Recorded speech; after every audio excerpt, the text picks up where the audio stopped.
You might remember we were the first to show you the horrible footage from Minneapolis last May of George Floyd being arrested on those city streets. As you know, this brutal arrest led to his death, sparking race riots across Minneapolis and around the whole of the United States for months. In an election year, of course, the police officer, former police officer now, Derek Chauvin, was charged with murder and manslaughter. The court case has played out in that city this month, and early today, our time, the trial was concluded and the jury has retired to consider a verdict. This could take days, we don't know, but the city and the nation are on edge in the meantime. US courthouse has been surrounded by protesters as the jury in the trial of former Minneapolis police officer Derek Chauvin deliberates. Crowds have now been there for several hours, chanting and demanding justice over the death of George Floyd. Security measures are ramping up right across the city ahead of a possible outcome to a case that sparked worldwide unrest. And these tensions continue to be inflamed. They're egged on by politicians weighing in without restraint and plenty of public debate like this. If George Floyd was a white American citizen, nobody would be saying this is a hard case, this is a challenging case. They would have said from day one when they saw that video, bloody murder, and they will expect for justice to be swift. But because he was a black man face down, handcuffed, everybody is questioning whether we can get justice. Law and order issues, of course, race relations and partisan politics are all at play here. It's a dangerous and worrying situation. I crossed earlier today to John Decker, the Grey Television Network White House correspondent. John Decker, thanks for joining us again. Minnesota and many other cities in the US are on tenterhooks tonight, waiting for that verdict in the trial of Derek Chauvin.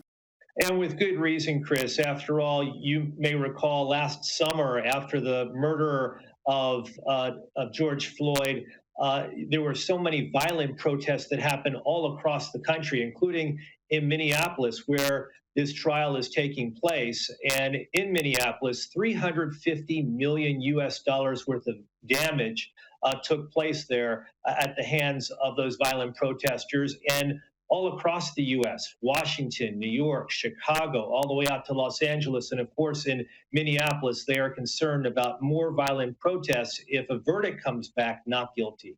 Yeah, you've just referred to it as a murder. I make no criticism. People around the world and around the US are referring to it as a murder.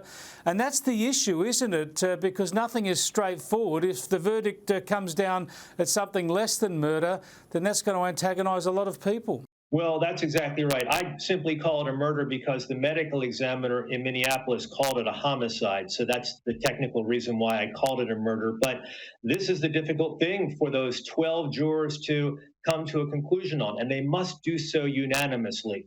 There are 3 counts that are before them, a count of second-degree murder, a count of third-degree murder, and a count of second-degree manslaughter. And for each of those counts, if you're coming back with a verdict, whether it's guilty or non-guilty, it needs to be unanimous. That's the reason why I think it's going to be more than a day before we get a verdict from this jury. There are so many issues at play here. Of course, there's the presumption of innocence, which must be fundamental. Then there's, of course, the need for clear justice and for justice to be seen. Then there's politicians and other activists speculating around what the court should decide. And then there's the underlying tensions of racial tensions and tensions with the police and gun violence. There's no easy way out of a situation like this. And it's not easy just to get a simple thing like a fair trial. Well, I think that's exactly right. And I might want to add with that unanimous verdict edict that I just spoke about, if you don't get a unanimous verdict, if you have one juror saying, no, I don't believe that Mr. Chauvin is guilty, or you get one juror saying, I don't believe Mr. Chauvin is not guilty, then you have a hung jury. And then it would be up to prosecutors to decide whether or not to pursue a case against Mr. Chauvin again. But you raised a very important issue, and that is that this is not your run-of-the-mill murder trial. This is a trial involving a police officer, and it is so difficult in America to convict a police officer who may or may not have been responsible for the death of an individual, a defendant in this case, while he was on the job, while he was on duty. In fact, in the history of the city of Minneapolis, only one police officer has ever been found guilty of murder. That's the reason why there is this concern among some that this could lead to a not guilty verdict on all three counts, and that in turn could lead to more racial unrest in the United States. It's a really difficult and tenuous situation. We'll follow it here in coming days. But next week, President Joe Biden is going to make his address to a joint sitting of Congress. It's like a State of the Union address, but because it's his first term, it's not called that. Do you expect that he's going to focus on some of these issues related to racial tensions, gun violence, and the relationship between police and the community?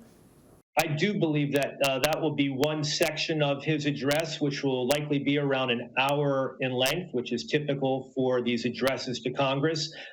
There'll be the domestic issues, including what you've seen happen here in the States over the course of the past few weeks, the issues of gun violence, certainly involving police officers, mass shootings that we've seen in many parts of the country, and this issue of what could be some more racial unrest that may be occurring on the same day that President Biden is delivering this address to a joint session of Congress.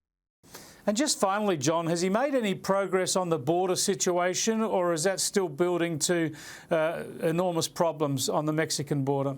Huge problems, Chris, and the problem shows no signs of abating. I've mentioned to you before what we're talking about here. We're talking about 100,000 arrests at the U.S. border with Mexico in the month of February, 170,000 arrests in the month of March. And of course, that number continues to rise. We see thousands of unaccompanied minors making it to the U.S. border. And there's the perception that has not gone away that things have changed with President Biden in charge versus the policies that existed under President Trump. And so this problem continues. They're trying to reach out to our neighbors to the south in Mexico and also in Central America, trying to get the leaders of those countries to do what they can to halt these migrants from coming to the U.S. Tough times in the Great Republic. John, thanks so much for bringing us up to date. Absolutely, Chris. Take care.